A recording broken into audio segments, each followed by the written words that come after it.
हाँ जी, तो क्या हाल चाल है। आज के लेक्चर में अपन बात करेंगे oceanography NET assignment that is of June 18। थोड़ा सा हेडेक हो रहा है तो maybe I could not able to manage a certain level of energy, तो उसके लिए पहले से माफी। चलो डिस्कस करते हैं। पहला क्वेश्चन तुमसे पूछा है कि अर्थ का रेफरेंस स्फेरॉइड जो है उसके बारे में आपको बात करनी है। अर्थ का रेफरेंस स्फेरॉइड जो अपन जियोइड की बात करते हैं, जियोइड होता क्या है उसके बारे में पहले से जान लो। जियोइड क्या होता है? Equipotential surface of gravity. जहां पे क्या होता है इक्विपोटेंशियल सरफेस ऑफ ग्रेविटी का मतलब क्या है? जहां पे हर पॉइंट पे ग्रेविटी की वैल्यू क्या हो, बराबर हो, है ना। तो आप देखोगे कि ग्रेविटी की वैल्यू जो है ये डिपेंड करता है डेंसिटी पे, है ना। और हमारे पास में अर्थ के क्रस्ट की बात करें तो अर्थ क्रस्ट पे अपने पास में दो पार्ट है, एक है ओशनिक क्रस्ट और एक है कॉन्टिनेंटल क्रस्ट। ओशनिक क्रस्ट की डेंसिटी जो थोड़ी सी ज्यादा होती है as compare to the continental crust. तो आप देखोगे कि जियोइड की जो सरफेस है ये आपकी कॉन्टिनेंट्स में और ओशियनिक रीजन में थोड़ा अलग बिहेव करेगी। ओशियनिक रीजन में जब डेंसिटी ज्यादा होती है तो अर्थ रेफरेंस स्फेरॉइड जो होता है उससे थोड़ा सा नीचे जा रही होती है, और जब कॉन्टिनेंट्स होते हैं तो वहां पे आपका अर्थ स्फेरॉइड से थोड़ा सा ऊपर जा रही होती है, क्योंकि इसकी डेंसिटी की वजह से ये जो सरफेस है थोड़ी सी ऊपर नीचे हो जाती है, टेढ़ी मेढ़ी हो जाती है, ठीक है। तो तुम देखोगे कि आपका ओशनिक रीजन में जो जियोइड है वो अर्थ रेफरेंस के नीचे मिलेगा। लैंड जो रीजन होगा वहां पे अर्थ रेफरेंस स्फेरॉइड से थोड़ा सा ऊपर मिलेगा। तो पहला ऑप्शन जो आपको दे रखा है कि coincides with the geoid in the oceanic region, तो कोइंसाइड नहीं करता है, उसके नीचे मिलता है। Coincide with the geoid in the land region, coincide नहीं करता, उससे ऊपर मिलता है। Is below the geoid in the oceanic region, नहीं, जियोइड नीचे रहता है, अर्थ रेफरेंस स्फेरॉइड ऊपर रहता है, तो ये गलत हो गया। फिर आपसे पूछा है कि is about the geoid in the oceanic region, तो ये आपका करेक्ट आंसर हो जाएगा, ठीक है। चलो नेक्स्ट क्वेश्चन देखो आराम से। अभी यहाँ पे अपन देखते हैं कि ए flow associated with the balance between Coriolis and centrifugal force. देखो कोरियोलिस फोर्स, और देखो यहाँ पे मैं तुमको सारों का एक एक करके बता ही देता हूँ, है ना। गिव मी ओनली मिनट, है ना। एक सेकेंड भाई, हाँ। यहाँ पे आप देखोगे कि ये जो साइक्लोस्ट्रॉपिक फ्लो होता है ये आपका होता है जब आपका प्रेशर ग्रेडियंट फोर्स, और सेंट्रीफ्यूगल फोर्स के बीच में बैलेंस रहता है, ठीक है। सेंट्रीफ्यूगल फोर्स के बीच में बैलेंस रहता है, तब आपका ये साइक्लोस्ट्रॉपिक फोर्स बनता है ना। और इनर्शियल फोर्स जो है वो आपका तब बनता है जब आपका Coriolis force and centrifugal force के बीच में बैलेंस बनता है, ठीक है। और जियोस्ट्रॉपिक फ्लो तब बनता है जब आपका pressure gradient force and Coriolis force के बीच में बैलेंस बढ़ता है। और ग्रेडियंट फ्लो तो सिंपली ग्रेडियंट की वजह से रहता है, वो ग्रेडियंट किसी की वजह से आ सकता है। There are many reasons that a gradient may be exist.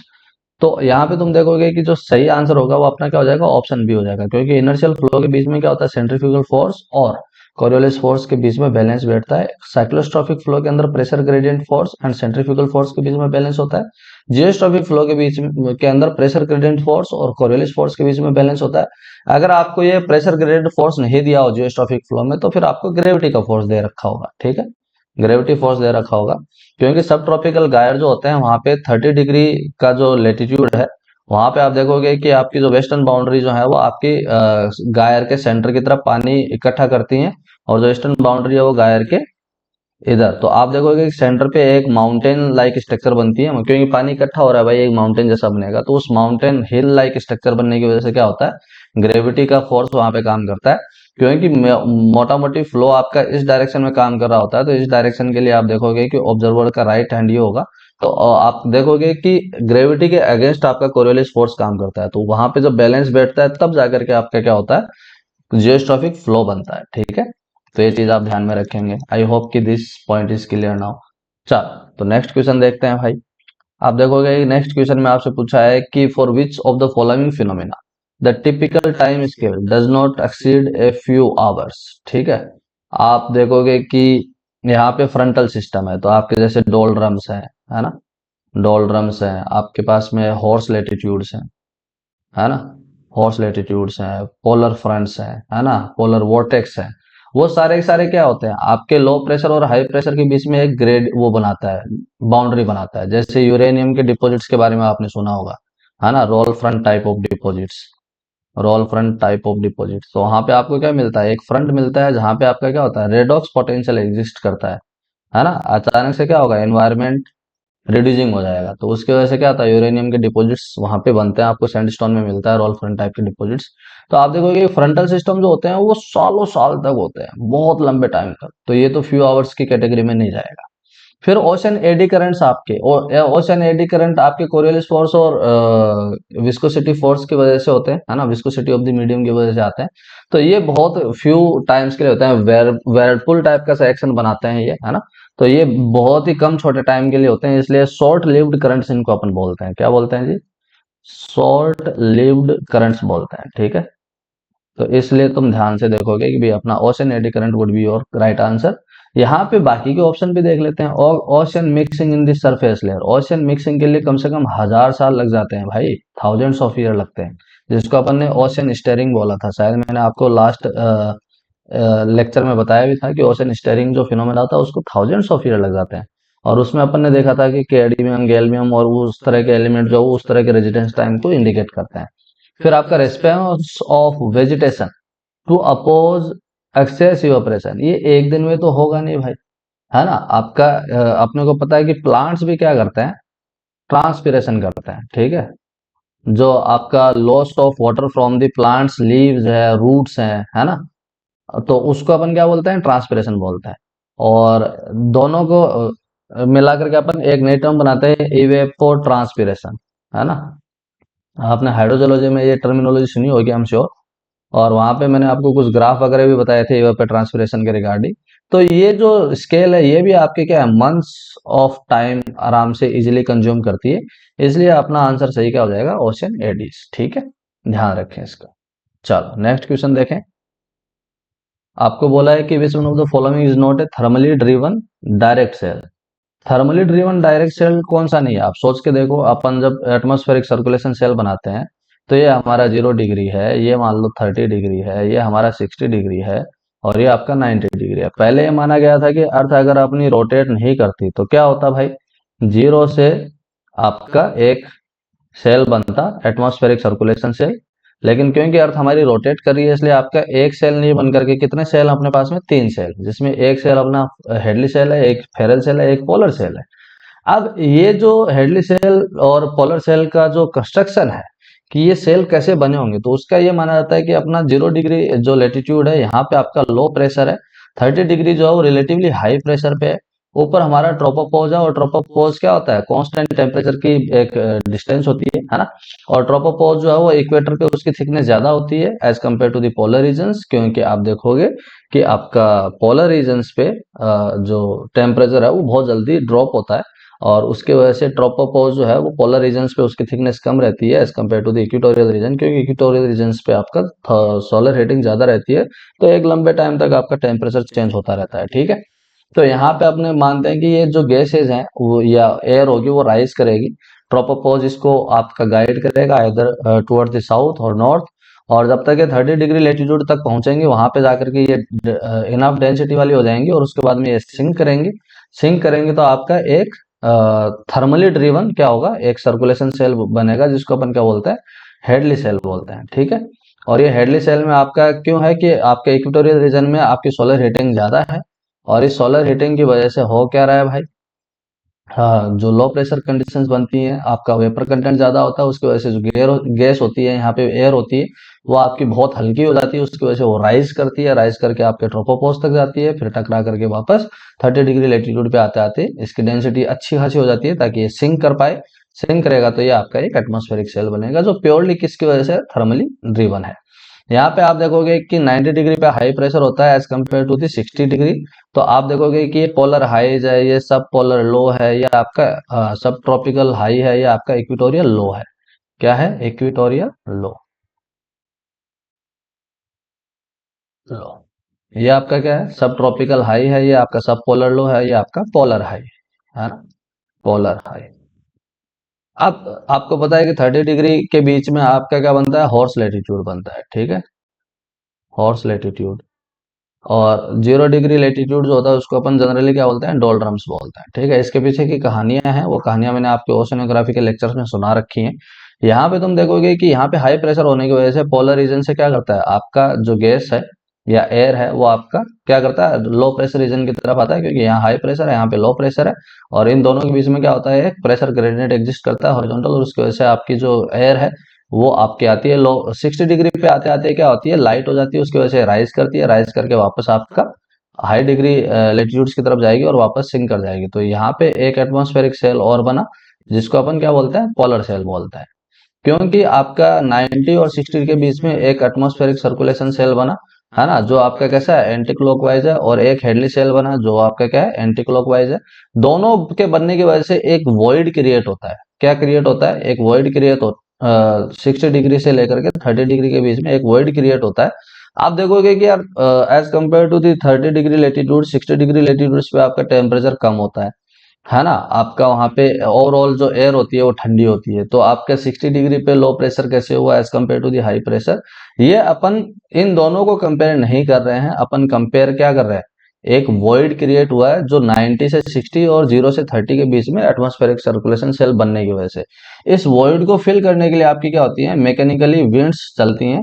और ये जो है, ये आपका मैकेनिकल प्रोसेस से बना, ठीक है। ये आपका थर्मल प्रोसेस का रिस्पॉन्स नहीं है। क्या है, एक वॉइड क्रिएट हुआ 60 से 30 डिग्री लेटीट्यूड के बीच में, उसको फिल करने के लिए आपकी क्या हुई है, मैकेनिकली विंड्स आपकी ब्लो करी, और इसको अपन क्या बोलते हैं, फेरल सेल बोलते हैं। और ये जो फेरल सेल है ये आपका कौन से प्रोसेस से बनता है, मैकेनिकल प्रोसेस से बनता है, ठीक है, मैकेनिकल प्रोसेस। इसलिए अपन बोलते हैं कि यार ये जो पोलर सेल है, सदर्न हेमिस्फीयर में हो चाहे नदर्न हेमिस्फीयर में, ये आपका क्या थर्मली ड्रीवन है। और हेडली सेल भी आपका क्या है, थर्मली ड्रीवन है। जबकि फेरल सेल ही एक ऐसा सेल है जो आपका क्या है, मैकेनिकल ड्रीवन है, ठीक है, मैकेनिकली ड्रीवन है। तो ये आप थोड़ा सा ध्यान रखेंगे, है ना। कई बार ये पूछा गया है, ये question, same question multiple time पूछ लिया गया है, ठीक है, तो ध्यान रखें इसका। चलिए नेक्स्ट क्वेश्चन देखिए। आपसे बोल रहा है कि pick out the wrong statement in the ocean. Oceans के लिए अपने को गलत स्टेटमेंट ढूंढना है। तो अपने को पता है कि ओशंस के अंदर क्या होते हैं भाई, डिजोल्व सॉल्यूट्स होते हैं, है ना, डिजोल्व सॉल्ट्स होते हैं। इन डिजोल्व सॉल्ट्स को अपन क्या करते हैं, कैटेगराइज करते हैं। एक होता है मेजर एलिमेंट्स, है ना, एक होते हैं आपके ट्रेस एलिमेंट्स, एक होते हैं आपके न्यूट्रिएंट्स, एक होते हैं आपके गैसेस, गैसेस एंड एक होते हैं आपके ऑर्गेनिक सब्सटेंस, ऑर्गेनिक मैटर, ठीक है। तो आप देखोगे कि मेजर एलिमेंट जो होते हैं वो कंजर्वेटिव होते हैं, ठीक है, कंजर्वेटिव होते हैं। और मेजर एलिमेंट जो है, यहाँ पे एक आपको प्रिंसिपल ऑफ कांस्टेंट प्रोपोर्शन भी मिलता है, प्रिंसिपल ऑफ कांस्टेंट प्रोपोर्शन, ठीक है, कांस्टेंट प्रोपोर्शन, जिसकी मदद से अपन क्या करते हैं, बहुत आसानी से सैलिनिटी डिटरमाइन कर पाते हैं। ये पी नहीं आएगा स्पेलिंग में, ठीक है। तो आप देखोगे ट्रेस एलिमेंट जो होते हैं और न्यूट्रिएंट्स जो होते हैं, गैसेज जो होती हैं, गैसेज क्योंकि देखो O2 जो है वो आपके रेस्पिरेटरी ऑर्गेनिजम्स कंज्यूम करते हैं, CO2 जो है वो आपका फोटोसिंथेसिस करने वाले कंज्यूम करते हैं। इसकी वजह से गैसेज की कंसेंट्रेशन जो है वो चेंज होती रहती है, इसलिए आपके क्या है, नॉन कंजर्वेटिव है, नॉन कंजर्वेटिव है, ठीक है। न्यूट्रिएंट्स भी आप देखोगे, कार्बन, नाइट्रोजन, फॉस्फोरस 116 16 और 1 के रेशियो में कंज्यूम होती है ड्यूरिंग द फोटोसिंथेसिस। तो आप देखोगे कुछ एलिमेंट्स हैं जो कंजर्वेटिव होते हैं, कुछ एलिमेंट्स जो है वो नॉन कंजर्वेटिव होते हैं, है ना। तो आप मेजर एलिमेंट्स जो है जनरली उनको अपन कंजर्वेटिव मानते हैं। कुछ माइनर एलिमेंट्स ऐसे होते हैं जो कंजर्वेटिव होते हैं। कुछ non conservative, mostly non conservative elements का जो रेजिडेंस टाइम होता है वो कम होता है, क्योंकि इसलिए वो बार बार रिमूव हो जाते हैं। लेकिन सारे के सारे नॉन कंजर्वेटिव एलिमेंट जो है वो बायो एक्टिव नहीं है ना। बायो एक्टिव का मतलब क्या है, जैसे लेबाइल स्पीसीज होती है ना। लेबाइल स्पीसीज में तुम देखोगे dissolve organic matter, dissolve organic matter में जो बैक्टीरिया आपका डिकम्पोज करता है, क्या करता है, डिकम्पोज। तो डिजोल्व ऑर्गेनिक मैटर में, डिजोल्व ऑर्गेनिक मैटर का वो पार्ट जो बैक्टीरिया डिकम्पोज करता है उसको अपन क्या बोलते हैं, लेबाइल, है ना। तो सारा का सारा जो डिजोल्व आपके होते हैं, मतलब नॉन कंजर्वेटिव एलिमेंट होते हैं, वो बायो एक्टिव नहीं है, डिकम्पोजिशन के लिए अवेलेबल नहीं होते, सारे के सारे डिकम्पोज नहीं हो पाते हैं। अगर ये फ्यू बोलता तो ये स्टेटमेंट ठीक हो जाता, लेकिन सारे के सारे तो नहीं है ना भाई, इसलिए आपका डी स्टेटमेंट जो है वो गलत हो जाएगा, ठीक है। चलिए अब कुछ एग्जाम्पल्स होते हैं कंजर्वेटिव के, नॉन कंजर्वेटिव के, थोड़ा सा रिसर्च कर लेना कि कंजर्वेटिव एलिमेंट्स के एग्जाम्पल क्या है, नॉन कंजर्वेटिव एलिमेंट्स के एग्जाम्पल क्या है, कौन से नॉन कंजर्वेटिव एलिमेंट्स बायोएक्टिव हैं, कौन से नहीं है, क्योंकि वहां से भी क्वेश्चन पूछ सकता है, ठीक है। तो थोड़ी सी वो रिसर्च अपने लेवल पे कर लेना। आप देखो वाटर मास जो है आइडेंटिफिकेशन, मैंने आपको शायद प्रीवियस लेक्चर में बताया था कि वाटर मास को आइडेंटिफाई करने के लिए अपने को सबसे ज्यादा जरूरी चीज जो होती है, या नहीं, वाटर मास डिफाइन करने के लिए जो सबसे ज्यादा जरूरी चीज होती है वो क्या होता है, टेम्परेचर एंड सैलिनिटी, ठीक है। लेकिन अगर आपको वाटर मास आइडेंटिफाई करना है कि वाटर मास को एज ए सैंपल की तरह यूज करना है कि भाई सैंपल सैंपल का मतलब है कि इट्स टेलिंग इट्स बिलोंगिंग और वेयर अबाउट्स कि कहाँ से आया, किधर से आया, किधर को जा रहा, तो उस टाइम पे तुम देखोगे कि ये जो सैंपल होगा वो तुम्हारा क्या करेगा, अपने आप को रिप्रेजेंट नहीं करेगा, बिलोंगिंग को रिप्रेजेंट करेगा। ठीक है, अपनी बिलोंगिंग्स को रिप्रेजेंट करेगा। तो उस केस में तुम देखोगे कि भाई अपने को क्या डिफाइन करना पड़ेगा, पोटेंशियल टेम्परेचर। बताया था मैंने आपको प्रीवियस लेक्चर में, शायद बताया था। पोटेंशियल टेम्परेचर आपको डिफाइन करना पड़ेगा, और इन सीटू सैलिनिटी। सैलिनिटी आपका बहुत ज्यादा डिपेंड नहीं करता बाकी पैरामीटर्स पे। इन सीटू सैलिनिटी ये आपको डिफाइन करनी पड़ेंगे, तभी आप एक वाटर मास को आइडेंटिफाई कर सकते हो। जैसे नॉर्थ अटलांटिक डीप वाटर है, वो तुमने कैसे आइडेंटिफाई किया कि नॉर्थ अटलांटिक डीप वाटर जो है वो आपका नॉर्थ अटलांटिक ओशन से जनरेट हो रहा है, वहां पे प्रेशर कंडीशन क्या है, उस प्रेशर कंडीशन पे उसका टेम्परेचर क्या है, और वो टेम्परेचर अगर तुमको किसी वाटर मास का मिलता है और उसकी सैलिनिटी मिलती है, तो तुम बोलोगे कि ये वाटर मास जो कहाँ से आया है, नॉर्थ अटलांटिक डीप वाटर से आया है। ये नॉर्थ अटलांटिक डीप वाटर तो तुम्हें डेप्थ पे मिलेगा, तो तुम आइडेंटिफाई कैसे करोगे, अप वेलिंग के टाइम पे ये सरफेस पे भी तो आता है वापस। ठीक है, तो ये चीज आप थोड़ा सा ध्यान रखेंगे। तो इन सीटू टेम्परेचर नहीं चाहिए अपने को सैलिनिटी इन सीटू चलेगी। पोटेंशियल टेम्परेचर अपने को चाहिए, पोटेंशियल डेंसिटी से कोई लेना देना नहीं है। तो आपका जो correct answer would be your 2 and 3, 2 and 3। तो बी एंड, ये आपका बी मान लो, ये आपका सी मान लो, तो बी एंड सी है ना। तो ये आपका बी एंड सी सही ऑप्शन हो जाएगा। ये ऑप्शन इन्होंने ठीक से नहीं बनाए, इनको 2 एंड 3 इस तरह से ऑप्शन बनाने चाहिए थे, या फिर इनको मतलब समझ गए ना, तो ध्यान देना इन चीजों का। चलो कंफ्यूज नहीं होना है। Question number 7, which one of the following does not form A part of the oceanic conveyor belt. Oceanic conveyor belt मैंने आपको बताया था कि क्या होता है, वार्म जो करंट्स होती हैं वो सरफेस पे चलती हैं, और कोल्ड जो वाटर मास होते हैं वो आपका सब सरफेस मूव करते हैं, और कहीं ना कहीं से वो कंजक्शन एक आता है जहां पे क्या होता है, आपका वार्म वाटर वापस कोल्ड वाटर से मीट आउट करता है, कोल्ड वाटर वापस नीचे जाता है, आपका वार्म वाटर सरफेस पे रहता है। और मैंने आपको प्रीवियस लेक्चर में ये बताया था कि it has nothing to do with subtropical gyre, है ना। और ये इंडोनेशियन थ्रू फ्लो जो है ये बहुत ही इंपॉर्टेंट हॉट और वार्म कंपोनेंट है, warm component of oceanic conveyor belt. ठीक है, तो आपका subtropical gyre has nothing to do with the formation of oceanic conveyor belt और देयर सर्कुलेशन। ये मैंने आपको शायद प्रीवियस लेक्चर में ही बताया था। तो नॉर्थ अटलांटिक डीप वाटर रहेगा, अंटार्कटिक बॉटम वाटर रहेगा, इंडोनेशियन थ्रू फ्लो रहेगा, लेकिन ये सब ट्रॉपिकल गायर जो है इसका कोई लेना देना नहीं है ओशनिक कन्वेयर बेल्ट से। ये आप आगे के लिए भी थोड़ा सा ध्यान रखेंगे। ठीक है, चलिए नेक्स्ट क्वेश्चन देखिए। Tidal amplitude increases from south to north along the west coast of India. ठीक है, आपको मैंने शायद जो जून 2015 वाला लेक्चर था, जून 2015 के क्वेश्चंस में, उसमें मैंने आपको बताया था कि अपना जो वेस्ट कोस्ट है वहां पे आपको मिक्स्ड टाइडल पैटर्न मिलते हैं, मिक्स्ड टाइडल पैटर्न मिलते हैं, और यहाँ पे तुमको जो मिलते हैं मिक्स्ड सेमी डायरनल पैटर्न मिलते हैं, सेमी डायरनल पैटर्न मिलते हैं, है ना। और यहाँ पे तुम देखते हो कि जो मिक्स्ड टाइडल पैटर्न होते हैं इसमें 2 हाई टाइड होती हैं, 2 लो टाइड होते हैं, लेकिन इनका मैग्नीट्यूड बहुत ज्यादा वेरी करता है। ठीक है, अगर ये हाई टाइड है और ये हाई टाइड है, तो दोनों के हाई टाइड में तुम देखोगे मैग्नीट्यूड में बहुत ज्यादा डिफरेंस है। ये डिफरेंस जो है वो आपका क्यों आता है, ये एम्पलीट्यूड जो है वो जब साउथ से नॉर्थ की तरफ आप आते हो तो इंक्रीज होता है। ये इंक्रीज क्यों करता है, क्योंकि तुमको पता है कि भाई यहाँ पे ये जो अपना कोस्ट है या ये जो वाला पार्ट है मेनली सबडक्टिव प्रोसेस से बना हुआ है, सबडक्टिव एक्टिविटीज की वजह से बना हुआ है। ठीक है, और तुम ये वाला रीजन देखोगे तो मेनली सेडिमेंटेशन की वजह से बना है, सेडिमेंटेशन की वजह से बना है। तो तुम देखोगे कि यहाँ पे आपका जो कॉन्टिनेंटल शेल्फ है वो बहुत ज्यादा ब्रॉड है, ठीक है, या वाइड है ना, वाइडर। और इस वाइडनेस की वजह से क्या होता है, आपका जब जैसे जैसे टाइड्स अप्रोच करती हैं तो उसकी वजह से सोलिंग होती है। सोलिंग का मतलब क्या है, shallowing up of the tidal waves. तो उसकी वजह से क्या होता है, आपका टाइड्स का एम्पलीट्यूड बढ़ता है। ठीक है, तो ये चीज आप ध्यान रखेंगे कि width of the continental shelf है फ्रॉम साउथ टू नॉर्थ जो है वो इंक्रीज होती है, एंड दैट्स वाई आपका टाइडल एम्पलीट्यूड इंक्रीज होता है। कोरियोलिस फोर्स का कोई खास लेना देना नहीं है, steepness of the continental slope has nothing to do. अगर steepness of the oceanic waves अगर बोला होता तो अपन इसको कंसिडर करते, और स्टीपनेस रेशियो मैंने आपको बताया 1:7 वाला, ठीक है।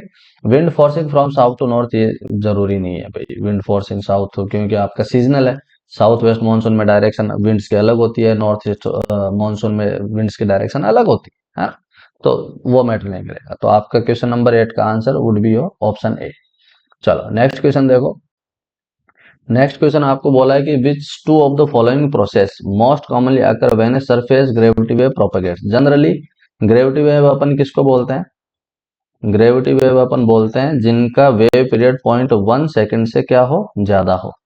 0.1 सेकंड से ज्यादा जिनका वेव पीरियड होता है उनको जनरली अपन किससे इंट्रोड्यूस करते हैं? ग्रेविटी वेव से, है ना, ग्रेविटी वेव। और ग्रेविटी वेव्स बनने के लिए आपको फ्री सरफेस चाहिए होती है, मतलब आपको फ्री सरफेस चाहिए होती है या डेंसिटी डिसकंटिन्यूटी चाहिए होती है, ठीक है, डेंसिटी डिसकंटिन्यूटी। ये कुछ पॉइंट्स आप ध्यान रखेंगे, है ना। अब ये जो ग्रेविटी वेव्स होती हैं जब आपकी ये शोर लाइन को अप्रोच करती हैं और अगर वेव ब्रेक नहीं हो रही है, वेव ब्रेक नहीं हो रही है, उस केस में क्या होगा? जनरल सी बात है, अभी शोर लाइन की तरफ अगर वेव आएंगी तो क्या होगा? डेप्थ तो वो कम होगी, ओशन फ्लोर की डेप्थ तो वो क्या होगी? कम होगी। जब डेप्थ डिक्रीज होगी तो क्या होता है? इसको अपन क्या बोलते हैं? सोलिंग, ठीक है, सेलोइंग अप। सोलिंग का मतलब क्या है? Shallowing up. आप भाई समुद्र से दूर जाते हो तो गहराई बढ़ती है, समुद्र की तरफ आते हो तो गहराई घटती है ना। तो ये जो गहराई घटने का जो या डिक्रीजिंग डेप्थ का जो फिनोमेना होता है उसको अपन सिंपल क्या बोलते हैं? सॉलिंग बोलते हैं। इस चीज को आप थोड़ा सा ख्याल में रखें। और इस चीज की वजह से होता क्या है, क्योंकि अगर वेव ब्रेक नहीं हो रही है तो तुम देखोगे कि वेव जो है oceanic wave, they will try to become parallel to the shore line. When the wave is not breaking and it is still approaching the shore, then all the oceanic waves will try to become parallel to the shoreline। और इस shore line के parallel होंगी कैसे? वो अपने crest point को bend करेंगे। Crest point को क्या करेंगे? बेंड करेंगे। और bending of the crest point in order to become parallel to the shore line, इस फिनोमेना को अपन क्या बोलते हैं? इसको अपन बोलते हैं भाई लाडले रिफ्रैक्शन, ठीक है। तो जब भी आपकी कोई भी वेव अगर शोर लाइन को अप्रोच करेगी तो पहली उसके साथ में जो चीज होगी वो होगी सेलोइंग अप, जिसको अपन सोलिंग बोलते हैं। दूसरा, अगर वो वेव है, अगर टूटी नहीं है, पानी फैला नहीं है, तो उस केस में आपका क्या होगा?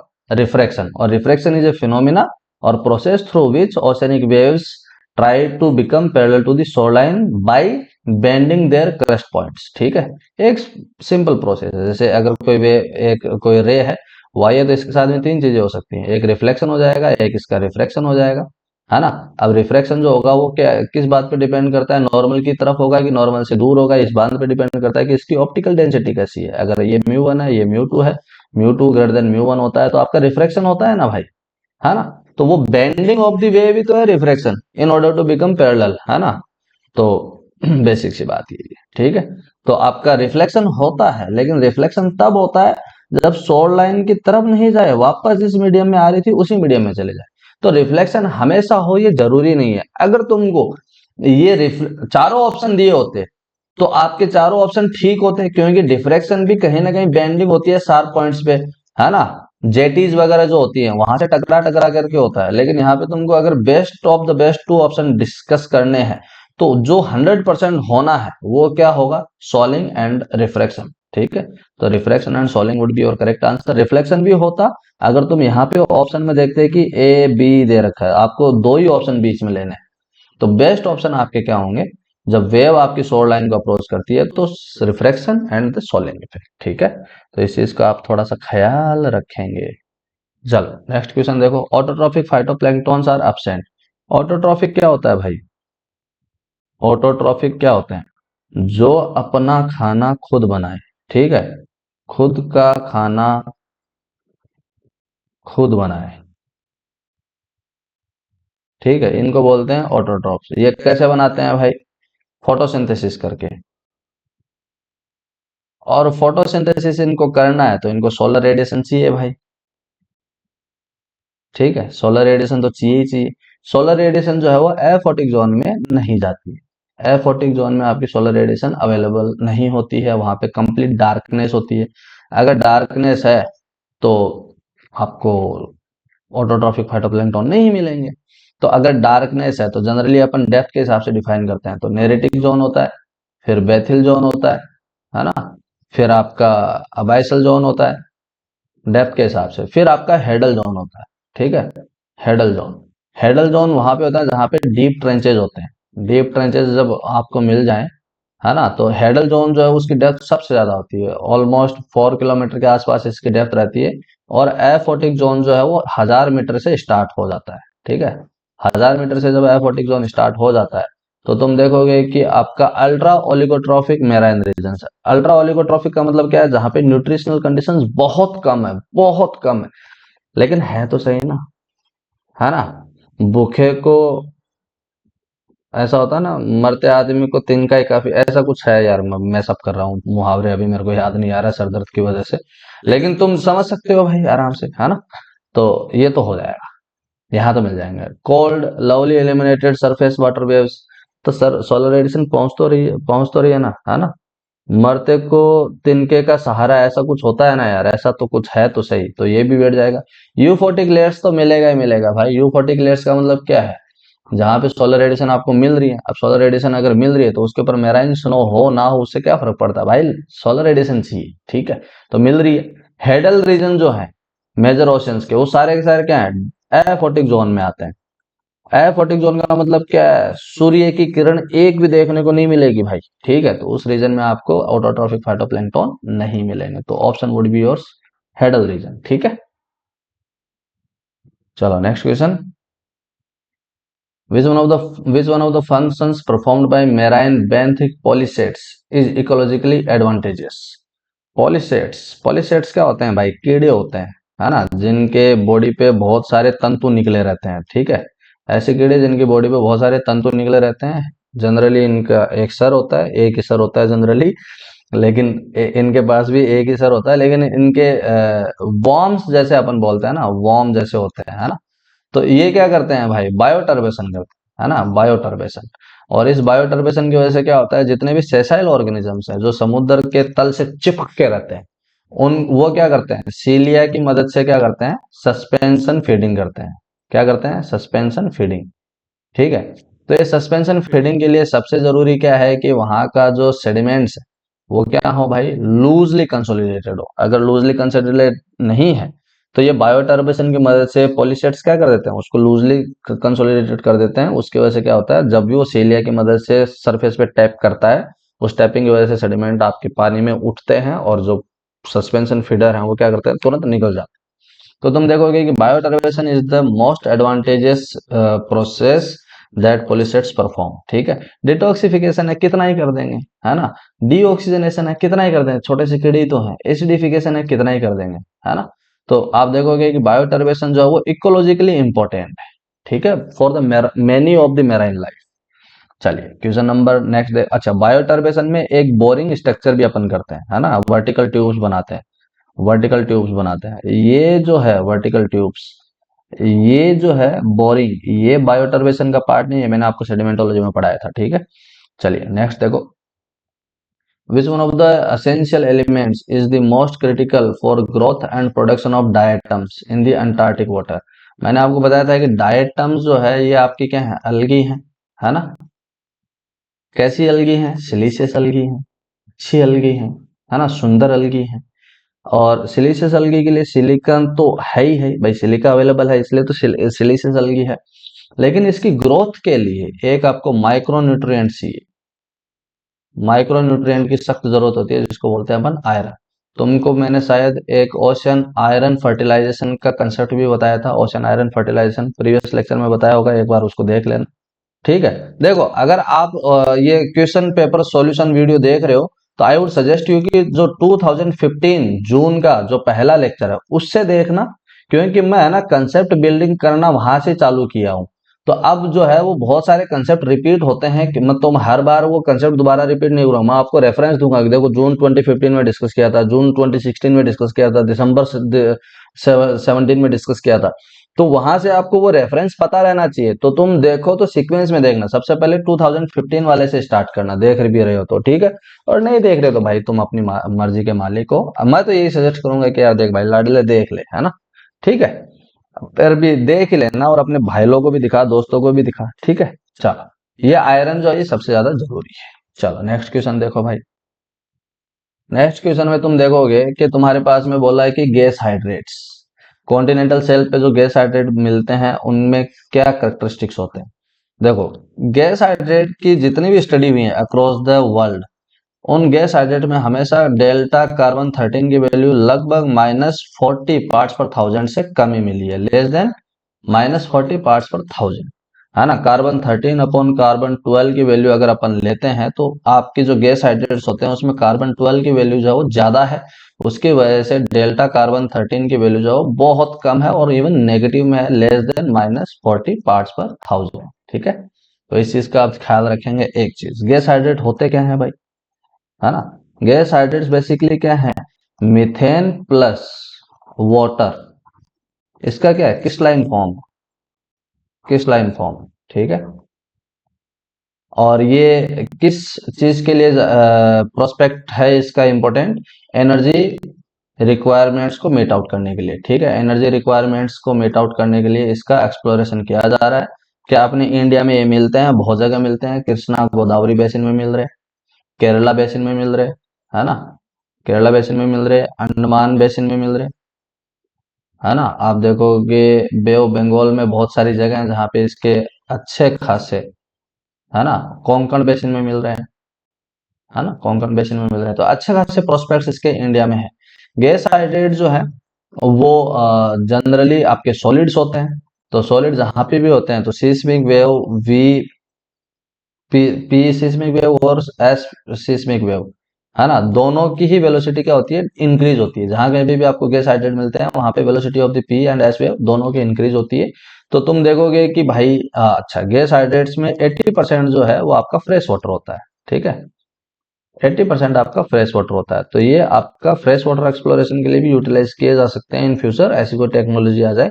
बट अभी के क्वेश्चन के हिसाब से तुमको जो देखना है वो है कि कार्बन 13 जो है गैस हाइड्रेट्स के अंदर लेस देन 40% पार्ट्स पर थाउजेंड होता है ना। और आपका जो इंक्रीज है वीपी और वीएस में वो देखने को मिलता है, ठीक है। अब तुम बोलोगे कि यार हम इतना कितना याद करेंगे, ये तो लिमिट हो गई ना, कितना याद करेंगे, कार्बन 13 की वैल्यू बहुत लेस देन -40 पार्ट्स पर थाउजेंड, ये क्या मतलब कितना याद करेंगे, भाई करना पड़ेगा। अगर तुमको जेआरएफ करना है तो तुमको ये चीजें याद भी करनी पड़ेंगी, याद रखनी भी पड़ेंगी, टाइम आने पे तुमको रिटेन करके रिप्रोड्यूस करनी भी पड़ेगी, ठीक है। तो तुम शिकायत नहीं कर सकते, you can not afford complaining, ठीक है। याद कर लो बस। और जब क्वेश्चन रिपीट होएगा तो यही आएगा वापस, है ना। 40% ऑफ द पेपर जो है वो रिपीट होता है। ये मैं आपको इन असाइनमेंट्स के थ्रू बता भी रहा हूँ, है ना, कि अब 15 16 17 का पेपर अगर तुम देखते हो तो तुम देख रहे होंगे कि 40% of the paper is now being repeating itself, है ना। तो तुम थोड़ा सा सिंसियरली इसको कर लो तो अच्छा सा हो जाएगा, ठीक है। चलो क्वेश्चन नंबर 14 को देखो भाई। ये तो उसका है, जियो फिजिक्स का है ना। तो इसको जियो फिजिक्स में ही डील करेंगे, यहाँ पे अपन इसको डील नहीं करेंगे। नेक्स्ट क्वेश्चन देखते हैं अपन सीधा। If the depth of the Indian ocean average is 3900 metre, आपके इंडियन ओशन ही नहीं, average depth of major ocean जो है, average depth of major oceans वो कितना है, 4 किलोमीटर के आसपास ही है, ठीक है, 4 किलोमीटर के आसपास ही है। तो ये सबके लिए ट्रू है। What would be the approximate forward speed of shallow wave, देखो ओशियंस के अंदर आपके दो तरह की वेव होती हैं। ओशियंस के अंदर एक होती है डीप वेव, है ना, और एक होती है शेलो वेव, ठीक है। शेलो वेव जो होती हैं वो जनरली आपके कोस्टल वाटर्स में रहती हैं, और डीप वेव जो होते हैं वो जनरली ओपन ओशन में रहती हैं। ओपन ओशन जहाँ पे ऑफ शोर चालू हो जाता है, और शेलो वेव जनरली जहां तक आपका लो टाइड ब्रेकर्स का इम्पैक्ट रहता है। तो शेलो वेव आपका कोस्टल ओशंस में ज्यादातर मिलती हैं, कोस्टल ओशंस में मिलती हैं। ओपन ओशंस के अंदर जो डीप वेव होती हैं इनकी जो वेलोसिटी होती है उसको अपन क्या बोलते हैं, स्लेरिटी बोलते हैं, ठीक है। स्लेरिटी जो है वो हम हमेशा मीटर पर सेकंड में देते हैं, और इसका एक सिंपल सा formula 1.25 under root L metre per second, ठीक है। यहाँ पे जो एल है ये क्या होती है, वेवलेंथ, और जो आपकी शेलो वेव्स होती हैं उनकी स्पीड निकालने के लिए अपन क्या करते हैं, एक फॉर्मूला यूज करते हैं जिसको बोलते हैं 3.13 into under root D metre per second. ठीक है, जो डी है इसको अपन बोलते हैं डेप्थ, है ना। जो वेव बेस होता है, वेव बेस चाहे आपका डीप वेव का हो या शेलो वेव का हो, deep wave deep water waves के लिए आप जो यूज करते हैं वो होता है lambda by two wave base, मतलब उस वेव का जो इम्पैक्ट है वो किस डेप्थ पे जाकर के खत्म हो जाएगा, उसको उसका वेव बेस बोलते हैं। और शेलो वेव्स के लिए ये लेमडा के 20th पार्ट का होता है। लेमडा यहाँ पे कौन है, वेव लेंथ है। ठीक है, तो इस चीज का आप थोड़ा सा ध्यान रखेंगे। अब यहाँ पे आपको 3.13 under root D metre per second आपको यूज करना है। ठीक है, तो तुम देखोगे कि भाई मीटर पर सेकेंड को अगर मुझे किलोमीटर में बदलना है, तो मीटर को किलोमीटर में बदलना तो 10⁻³ से मल्टीप्लाई करना पड़ेगा, और सेकेंड को मिनट में कन्वर्ट करना है, और मिनट को आवर में कन्वर्ट करना है, तो 1/60 इंटू 60 करना पड़ेगा। ठीक है, तो तुम देखोगे 3.13 अंडर रूट 3900 ये मीटर में है। ठीक है, और आपका ये यूनिट को मैं अगर किलोमीटर पर आवर में बदलना चाहता हूं तो मेरे को क्या करना पड़ेगा, एटलीस्ट 10⁻³ है ना, और इनटू क्या करना पड़ेगा, 60 इंटू 60 करना पड़ेगा। ठीक है, तब जाकर के क्या आएगा, मेरा सही से आंसर आएगा। तो तुम देखोगे कि 3900 का अगर आप निकालते हो, क्या निकालते हो भाई, अंडर रूट लेते हो तो 62.44 के आसपास आता है, 62.44, और इसको तुम 1000 से डिवाइड करते हो तो कितना आएगा, 0.062। इसको तुम मल्टीप्लाई करते हो 3600 से तो आया 224.81। इसको मल्टीप्लाई करो 3.13 से तो यह आएगा 703। तो इस पूरे को जब तुम सॉल्व करोगे किलोमीटर पर आवर में तो ये तुम्हारा आएगा 703। चलो 703.67 ऐसा सा कुछ आ रहा है किलोमीटर पर आवर। अब आप ऑप्शन देख लो, क्या तुम्हारा क्लोजेस्ट ऑप्शन है, ये रहा क्लोजेस्ट ऑप्शन तुम्हारा, कौन सा है, 704 किलोमीटर पर आवर। ठीक है, तो ये थोड़ा सा ध्यान में रखेंगे आप। चलिए नेक्स्ट क्वेश्चन देखिए, आपके पास में नेक्स्ट क्वेश्चन है, what could be the dominant reasons of salinity in the Lonar crater lake. Lonar crater lake जो है ये आपके इंडिया की सबसे बड़ी क्रेटर लेक है। ठीक है, largest crater lake, largest crater lake, और ये कहाँ पे है, महाराष्ट्र के अंदर है, महाराष्ट्र के अंदर है। ठीक है, और ये जो लोनार क्रेटर लेक जो है वो अपने जाना जाता है अपनी यूट्रोफिकेशन के लिए। ये किसके लिए जाना जाता है, यूट्रोफिकेशन के लिए जाना जाता है। यूट्रोफिकेशन का मतलब क्या होता है, high nutrient rich conditions, high nutrient rich conditions, उसकी वजह से क्या होता है, सिंपल प्लांट लाइफ की जो ग्रोथ होती है वो ज्यादा हो जाती है। सिंपल प्लांट लाइफ की ग्रोथ, सिंपल प्लांट लाइफ की ग्रोथ जो होती है वो क्या होती है, बहुत बढ़ जाती है। ठीक है, और तुम देखते होंगे कि तुमने नाम सुना होगा कि जो लोनार क्रेटर लेक है इसका कलर पिंक हो गया, तो वो किसकी वजह से हुआ, आपका ऑटोट्रॉफिक फाइटोप्लैंक्टॉन्स की वजह से, है ना, एक तरह की अलगी होती है। तो इसकी जब ग्रोथ बहुत ज्यादा हो जाती है तब आपका क्या होता है, पूरी लोनार क्रेटर लेक का कलर जो है चेंज होता है, पिंकिश कलर हो जाता है। ठीक है, वो काफी बार देखा गया है। अब ये जो लोनार क्रेटर लेक जो है इसकी एक खासियत और है, इसकी एल्कलिनिटी बहुत ज्यादा है। ठीक है, इसकी पीएच जो है वो ऑलमोस्ट कितनी रहती है, >9 रहती है ना, और उसकी वजह से वो हाईली एल्कलाइन है ना। तो उस वजह से तुम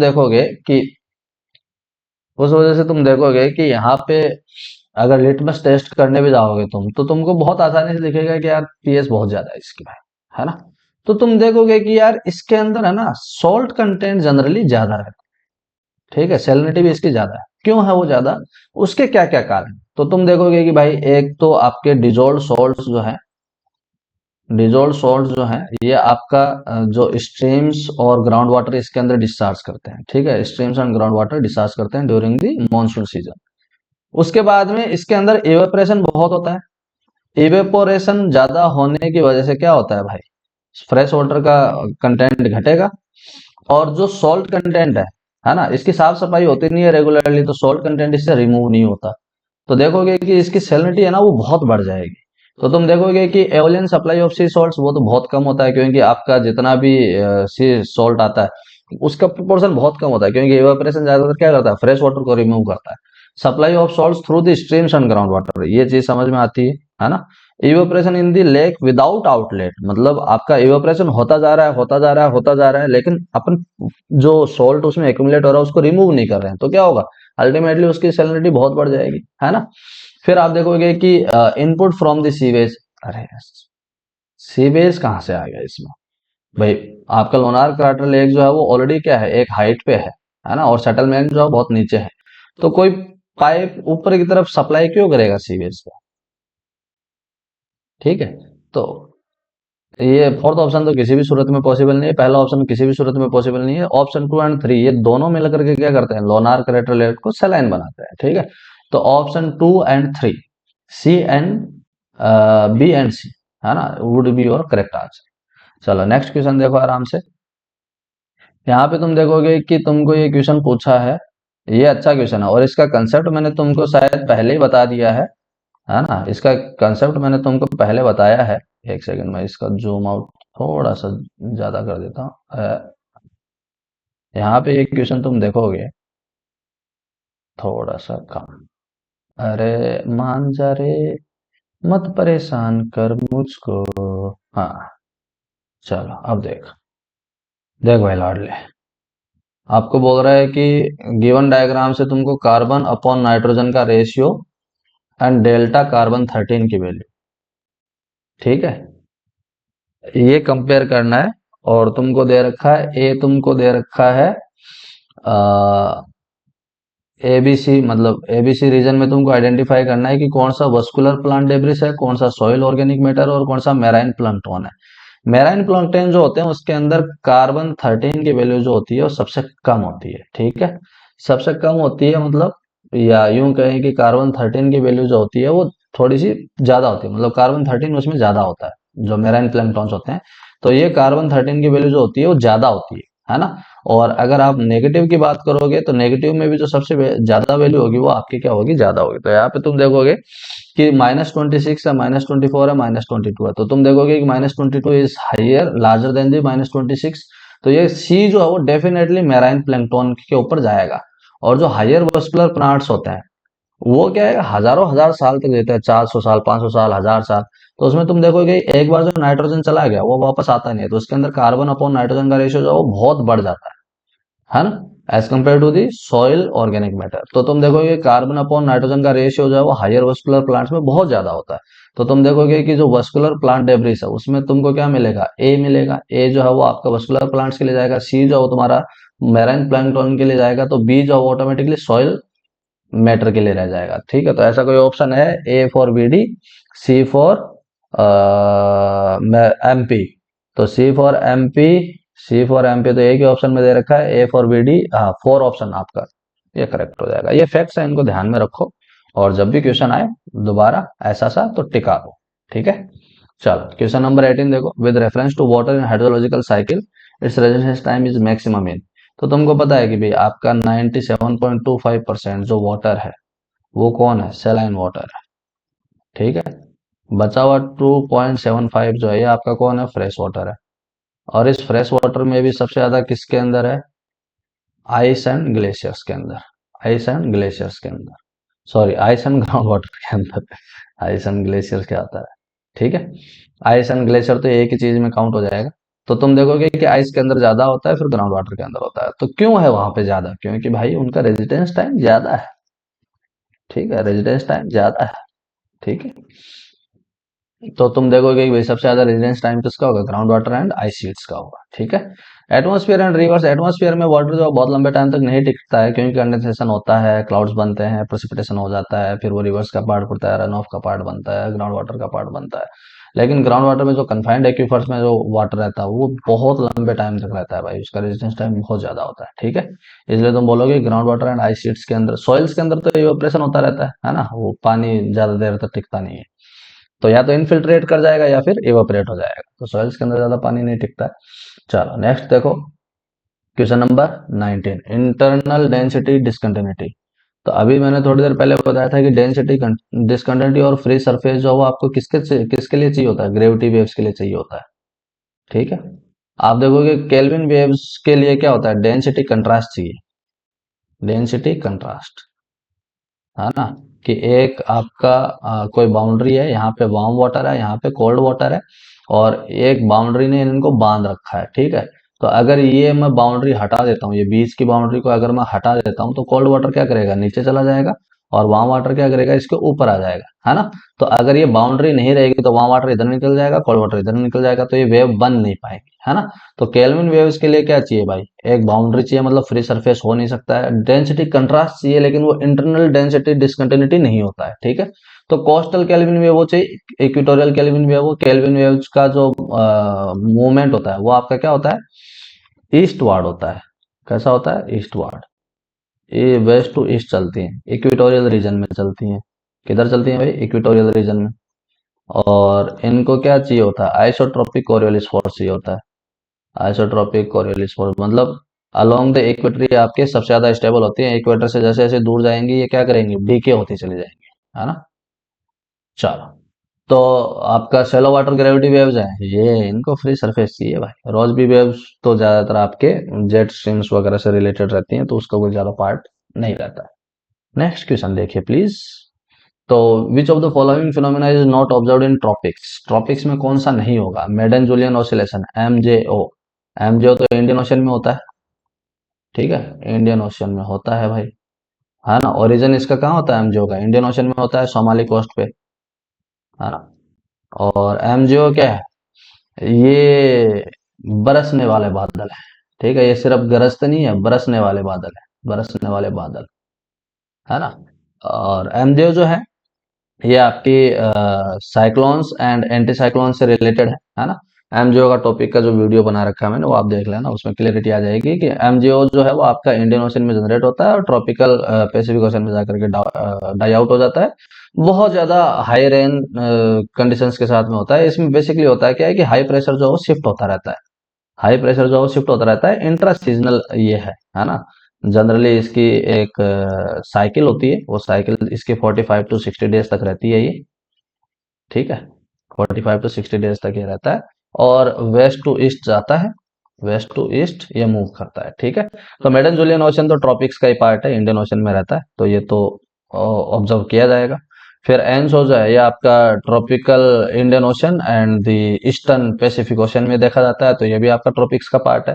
सडन स्ट्रेटोस्फेरिक वार्मिंग जो है ये आपको हाई लैटिट्यूड्स पे देखने को मिलती है, जहाँ पे ओजोन होल डिप्लेशन होता है। तो ये जो सडन स्ट्रेटोस्फेरिक वार्मिंग है ये आपका हायर लेटीट्यूड्स पे होता है, सब पोलर रीजन में होता है। ठीक है, तो ये तुमको ट्रॉपिक्स में नहीं दिखा। इंडियन ओशन डाइपोल तो आपको ट्रॉपिकल रीजन में मिलता ही है, तो आपका option C would be your correct answer. ठीक है, चलिए नेक्स्ट देखिए।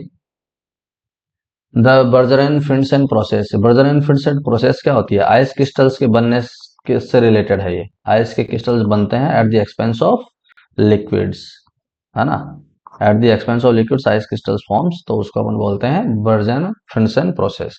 तो ice crystal growth in mixed phase of clouds, तो सही बात है ये। ठीक है, बाकी ये प्रोसेस है ही इससे रिलेटेड, सीधा सीधा इसी से रिलेटेड है। ठीक है, तो इसमें ये ऑप्शन सीधा सीधा बैठता है। हाँ, अब ये वाला जो बर्जन एंड फिंसन वाला है, जैसे ये वाला है, तो ये ऐसे टॉपिक है, या तो तुमको ये आता है या नहीं आता। तो अब आता है, अब इतने दिन तक नहीं आता था, लेकिन अब ये क्वेश्चन तुमने सॉल्यूशन देख लिया, अब तुमको आता है, तो अगर एग्जाम में रिपीट होता है तो ये गलती नहीं होनी चाहिए। अगर गलती हो गई और मुझे पता चला कि तुम गलत करते हो, कान मरोड़ के भाई हालत खराब कर दूंगा मैं। गलती नहीं होनी चाहिए अब। चलो नेक्स्ट क्वेश्चन देखो कि the eastern Indian ocean is warmer than the western Indian ocean, है कोई कंडीशन तो होगी। विच ऑफ द कंडीशंस को अकर विद द पॉजिटिव, अरे पॉजिटिव इंडियन ओशन डाइपोल की बात हो रही है, तो आपने को पता है ये वेस्ट साइड है, ये ईस्ट साइड है। ये आपका हॉट होता है, ये आपका कूल होता है नॉर्मली कंडीशंस में, लेकिन आपका जब इंडियन ओशियन डाइपोल पॉजिटिव होगा तो ये वार्मर देन यूजुअल होगा, है ना, वार्मर देन यूजुअल, एंड ये कूलर देन यूजुअल। ठीक है, तो ये तो अपन ने पढ़ा है भाई। और ये जब वार्मर देन यूजुअल होता है तो यहाँ पे आपकी हवाएं राइज करती हैं, तो ये आपका ईस्ट और सेंट्रल ये जो पार्ट है यहाँ पे अच्छी खासी रेनफॉल करता है, अपना सेंट्रल इंडिया में भी अच्छी खासी रेनफॉल करता है। ठीक है, तो आपका the eastern Indian ocean is warmer than western Indian ocean, ये तो गलत है पहला स्टेटमेंट तो। The eastern Indian ocean is cooler than the western Indian ocean, ये सही होता है स्टेटमेंट, ठीक है। फिर दूसरा बोला है the eastern Indian ocean is cooler than the western Indian ocean, तो ये स्टेटमेंट टू दे रखा, तो ये तो सही है। Excess anomalous rainfall in the east Africa, ये बिल्कुल ठीक बात है। The westerly wind anomaly is in the, ना ना ना, ईस्ट वेस्टर्ली विंड नहीं होती है, ईस्टर्ली विंड्स होती है, ठीक है। ईस्टर्ली विंड्स होती हैं जो एनोमलस बिहेवियर शो करती हैं। तो तुम्हारा 2 और 3, तो B and C would be your correct answer, ठीक है। चलिए नेक्स्ट क्वेश्चन को देखिए बड़ी शांति से आराम से। नेक्स्ट क्वेश्चन तुमको क्या बोल रहा है भाई, identify the global wind system that drives the oceanic सब पोलर गायर। सब पोलर गायर के लिए मैंने आपको बताया था कि आपको प्रिवेलिंग वेस्टर्लीज चाहिए, प्रिवेलिंग वेस्टर्लीज चाहिए, है ना, और पोलर ईस्टर्लीज चाहिए, पोलर ईस्टर्ली चाहिए। और सब ट्रॉपिकल गायर के लिए क्या बताया था, ट्रॉपिकल सब ट्रॉपिकल गायर, सब ट्रॉपिकल गायर के लिए तुमको क्या चाहिए भाई, तुमको चाहिए नॉर्थ ईस्टर्लीज या ईस्टर्लीज या इक्वेटोरियल ईस्टर्लीज और प्रिवेलिंग वेस्टर्लीज, ठीक है। तो तुम बेसिकली ये बात करो कि ये 0 डिग्री है, ये 30 डिग्री है, ये 60 डिग्री है और ये 90 डिग्री है। तो 0 से 60 के बीच में तुम्हारा क्या होता है, सब ट्रॉपिकल गायर होता है। और आपका ये जो 90 से 30 40 के बीच में रहता है, ये आपका सब पोलर गायर रहता है। तो सब पोलर गायर को बनाने के लिए तुमको पोलर ईस्टर्ली चाहिए और प्रिवेलिंग वेस्टर्ली चाहिए, ठीक है, ये ध्यान में रखना। तो ये मैंने आपको पहले भी बताया था कि सब ट्रॉपिकल ईस्टर्लीज नहीं चलेंगी उसमें, सब tropical westerlies and polar easterlies चाहिए होती हैं, ठीक है। चलिए नेक्स्ट क्वेश्चन देखिए, सब tropical easterlies and polar easterlies ऐसा कुछ है नहीं, tropical westerlies and tropical westerlies नहीं चलेंगे, ठीक है। ट्रॉपिकल ईस्टर्लीज होती हैं, ट्रॉपिकल वेस्टर्लीज नहीं होती हैं। चलिए नेक्स्ट क्वेश्चन देखिए, थर्मल इन्वर्जन अकर्स इन दी, तो ये आपका 2002 में एक स्टडी हुई थी, उस पेपर से डायरेक्ट उठाया हुआ है। ये कि बे ऑफ बंगाल में समर टाइम में क्या होती है, थर्मल इन्वर्जन होती है, जो किसकी वजह से होता है, स्ट्रॉन्ग फ्रेश वाटर इन्फ्लक्स की वजह से। इसका एक्सप्लेनेशन बहुत ही वेग है ना, मतलब क्लैरिटी नहीं है इसके एक्सप्लेनेशन में, बट इसको फैक्ट बना करके तुम याद कर सकते हो, है ना। मैं तुमको इसका एक्सप्लेनेशन देने जाऊंगा ना, तो बहुत सारी चीजें तुमको कंसिडर करनी पड़ेंगी और तुम उलझ जाओगे, है ना। तो जब मैं भी इसको पहली बार पढ़ रहा था, तो मैं भी एक बार इसके लिए उलझ गया था। मैंने कहा भाई कहना क्या चाहते हो यार, तुम साफ साफ बात क्यों नहीं बोल सकते, लेकिन नहीं बोल सकते साफ साफ बात, है ना, है ही नहीं, बोलेंगे कहाँ से। तो ये एक फैक्ट याद कर लो कि थर्मल इन्वर्जन जो है वो आपका बे ऑफ बंगाल में होता है, समर सीजन में होता है और फ्रेश वाटर इन्फ्लक्सेस की वजह से होता है। थर्मल इन्वर्जन होता क्या है वो मैं तुमको जरूर बता देता हूँ। ये वैसे तो एटमॉस्फेरिक है ना। थर्मल इन्वर्जन जो है वो आपका एटमॉस्फेरिक होता है, ये हाइट है, ये आपका टेम्परेचर है, टेम्परेचर पहले घटता है फिर बढ़ता है, फिर घटता है फिर बढ़ता है, ये आपका नॉर्मल सीक्वेंस है एटमॉस्फेयर में। लेकिन अगर अपन ट्रोपोस्फेयर की बात करें, ट्रोपोस्फेयर की, तो टेम्परेचर पहले घटता है, फिर थोड़ा सा बढ़ता है, फिर वापस घटता है। तो जहां पे ये टेम्परेचर वापस बढ़ा है, इसमें क्या होता है, आपको वार्म कंडीशंस मिलती हैं, जहां पे अदरवाइज तुमको कूल कंडीशन मिलनी चाहिए, तो इसको अपन थर्मल इन्वर्जन बोलते हैं। तो लॉफ्टी एयर जो होती है वो आपका किसके साथ एसोसिएटेड होती है, थर्मल इन्वर्जन के साथ एसोसिएटेड होती है। ऐसा होता होगा कि भाई कोई पहाड़ तुम चढ़ रहे हो, है ना, बाइक लेकर के या पैदल जाके ट्रैकिंग कर रहे हो, तो पहाड़ चढ़ते चढ़ते तुमको अचानक से एक हाइट पे क्या मिलता है, गर्मी लगने लगती है, तो मुझे हाँ, चढ़ाई चढ़ रहे थे गर्मी कैसे लग रहा है, तो वो थर्मल इन्वर्जन ही है, ठीक है। तो इस चीज का आप ध्यान रखेंगे। चलिए नेक्स्ट क्वेश्चन देखिए आप, choose the pair of forces that are common to oceanic eddies and geostrophic current. Geostrophic current के लिए क्या चाहिए भाई, जियोस्ट्रॉफिक करंट के लिए तुमको चाहिए Coriolis force and pressure gradient force, इन दोनों के बीच में तुमको बैलेंस चाहिए। अगर प्रेशर ग्रेडियंट फोर्स नहीं दे रखा होता है, तब अपन क्या देखते हैं, ग्रेविटी फोर्स, ठीक है, ग्रेविटी फोर्स। तो तुम देख लो भाई क्या है, pressure gradient force and Coriolis force दे ही रखा है, तो यही है कॉमन दोनों में। एडीज में भी यही चाहिए होता है, Coriolis force and centrifugal force. ये तुमको किस में चाहिए होता है, इनर्शियल में, इनर्शियल फ्लो में चाहिए होता है, ठीक है। Centrifugal force and gravitational force, ये तुमको किस में चाहिए होता है, साइक्लोट्रॉफिक फ्लो में चाहिए होता है, मैंने शायद बताया भी था। Gravitational force and pressure gradient force, है ना। तो ये थोड़ा सा देख लेना है, ग्रेविटेशनल फोर्स और प्रेशर ग्रेडियंट फोर्स किस में चाहिए होता है, I am not able to recall right now. आप देख लेना अगर तुमको मिले तो इसका, है ना। चलो next question. Pick out the incorrect statement regarding the coastal currents along the east and west coast of India. अब देखो ये क्वेश्चन बार बार आ रहा है। मैंने आपको बताया था कि विंटर सीजन में आपका क्या होता है, नॉर्थ की तरफ लो सैलिनिटी जाता है। समर के टाइम पे क्या होता है, साउथ से नॉर्थ की तरफ हाई सैलिनिटी वाटर जाता है। तो विंटर में इधर आपका क्या हो गया, south to north low salinity जाता है, और समर में आपका क्या हो गया, south to north high salinity water जाता है। ये आपको मैंने बताया था पहले भी, है ना। और आपका बे ऑफ बंगाल में और ईस्टर्न रीजन में तुम देख रहे हो, इधर क्या है आपका, आपका high salinity water mass summer में किधर जाता है, हाई सैलिनिटी वाटर मास किधर जाता है, नॉर्थ टू साउथ। ठीक है, और विंटर्स में भी आपका क्या होता है, यही सीक्वेंस रहती है मोर और लेस, कि हाई सैलिनिटी वाटर मास जो है आपका किधर जा रहा होता है, नॉर्थ की तरफ जा रहा होता है। तो तुम पहला ऑप्शन देखो कि the East India coastal currents transports high salinity water, East India coastal currents transport high salinity waters from south to north during the winter monsoon. ठीक है, बैठता है थोड़ा। आगे के ऑप्शन देखते हैं। The East India coastal current transports low salinity waters from south to north during the summer monsoon. तो ये तो सही है ना। समर मॉनसून में आपका किधर से किधर जाता है भाई, the West India coastal current transports high salinity waters to the north during the summer season. ये तो बिल्कुल ठीक है। The West Indian coastal current transport low salinity waters from south to north during the winter. ये बिल्कुल ठीक बात है। तो ऑप्शन ए एंड बी, इसमें आपको देखना पड़ेगा कि इनकरेक्ट कौन सा है। तो तुम देखो कि भाई East India coastal current transports low salinity waters from south to north, south to north during the summer monsoon, ये तो गलत है। ये तो हाई लेके जाता है, नॉर्थ टू साउथ तो समर सीजन में हाई लेके जाता है, साउथ, साउथ टू नॉर्थ,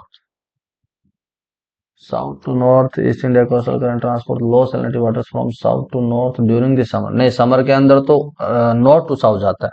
तो ये ऑप्शन आपका गलत हो जाएगा, B option would be your incorrect answer. चलिए फिर नेक्स्ट क्वेश्चन को देखिए भाई। नेक्स्ट क्वेश्चन में क्या दे रखा है, मेराइन केमोसिंथेसिस। जो ऑर्गेनिजम्स फोटोसिंथेसिस नहीं करते हैं, वो केमिकली ब्रेक डाउन करते हैं ऑटोट्रॉफिक के लिए। तो हाइड्रोथर्मल वेंट्स के आसपास जो होते हैं वो जनरली कौन से होते हैं, वॉर्म्स होते हैं। ठीक है, पॉलीसेट्स होते हैं, हाँ ना, बायोटर्बेशन वगैरह करते हैं। तो ये वॉर्म्स आपके क्या है, केमोसिंथेसिस करते हैं, ट्यूब वॉर्म्स वगैरह हो गया। तो ये ट्यूब वॉर्म से याद रखना, है ना। और कुछ एग्जाम्पल और देख लेना, है ना। Example of species which shows chemosynthesis, ये थोड़ा सा देख लेना भाई, है ना। इससे रिलेटेड कुछ और क्वेश्चन भी आ सकता है, तो इसको देख लेना थोड़ा सा। अभी के लिए तो तुम्हारा आंसर ट्यूब वॉर्म हो जाएगा। नेक्स्ट देखो, in tropical seas transfer of energy is best exemplified by आकार्सिया कलामासा है। ये क्वेश्चन दिख रहा है क्या आप लोगों को, ये क्वेश्चन मुझे दिख नहीं रहा है। ठीक है, ऐसे क्वेश्चन जब भी आए तुमको क्या करना है, सत सत नमन करना है, धन्यवाद देना है कि आपने, आपका बहुत बहुत धन्यवाद, आपने हमें दर्शन दिया। पर अभी हम जीवन के किसी और दूसरे पड़ाव की तरफ जा रहे हैं, तो आपको समय नहीं दे पाएंगे, और नमस्ते करके आगे निकल जाना। ठीक है, ऐसे क्वेश्चन जब भी आए तो। और तुम्हारी श्रद्धा है भाई, याद करना है तो तुम याद कर सकते। फिर क्वेश्चन नंबर 29 को देखो भाई। आपको बोल रहा है कि कैल्साइट एंड ओपेल डिपोजिशन।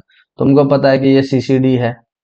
ठीक है, सीसीडी के ऊपर कैल्साइट स्टेबल रहता है, और ओपेल जो है वो तुम्हारा सीसीडी के नीचे रहता है, क्योंकि ओपेल जो है वो आपका क्या है, हाइड्रेटेड सिलिका का एक एग्जांपल है, हाइड्रेटेड सिलिका, है ना। SiO2.NH2 ये इसका फॉर्मूला होता है।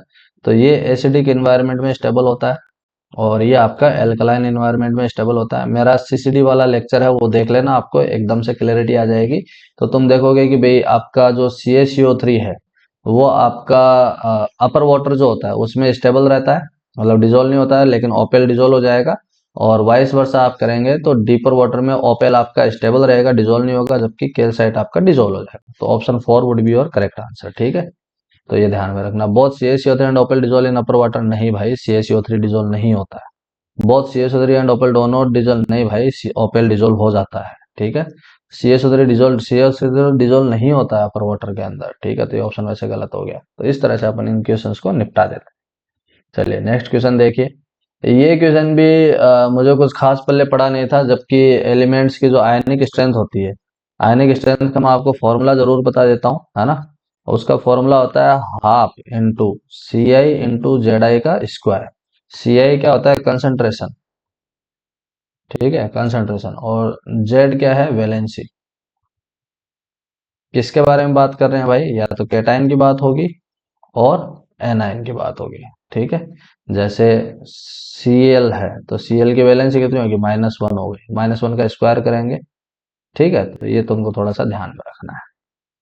तो ये क्वेश्चन मेरे को पल्ले नहीं पड़ा था, तो मेरे से तो हुआ नहीं था। आप लोग अगर करना चाहो तो इस फॉर्मूले से करके कोशिश करके देखना क्या आंसर आता है, ठीक है।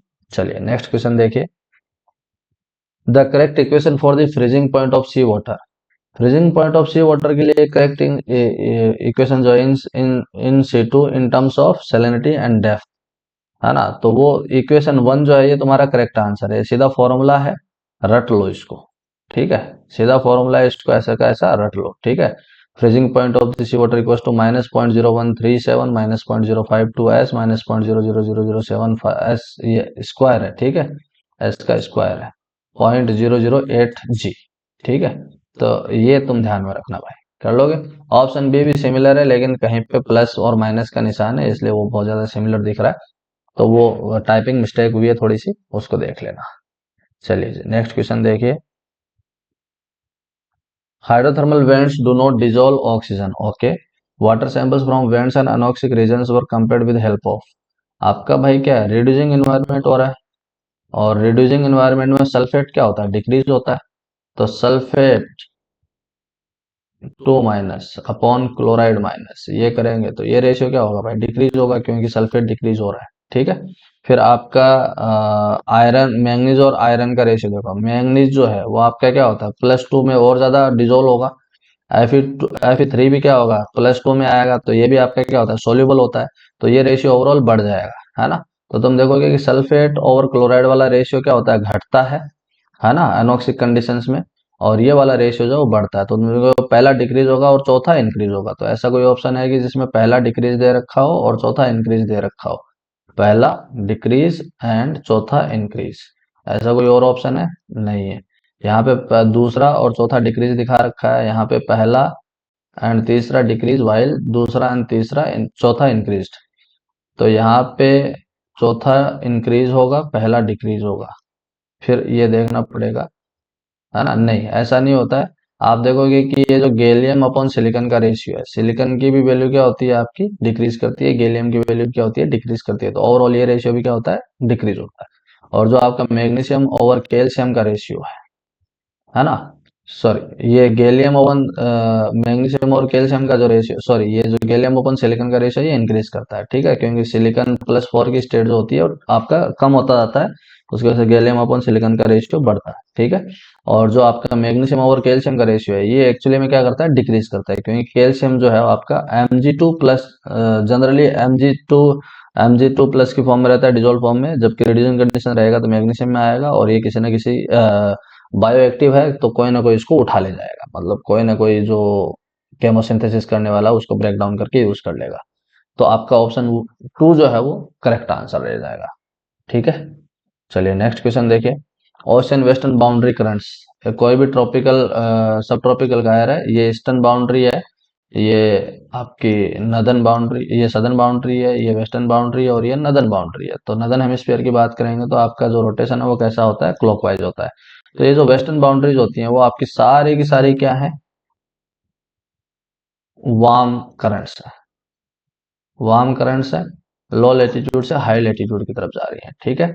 तो तुम देखो warm currents in both the hemisphere, सही बात है।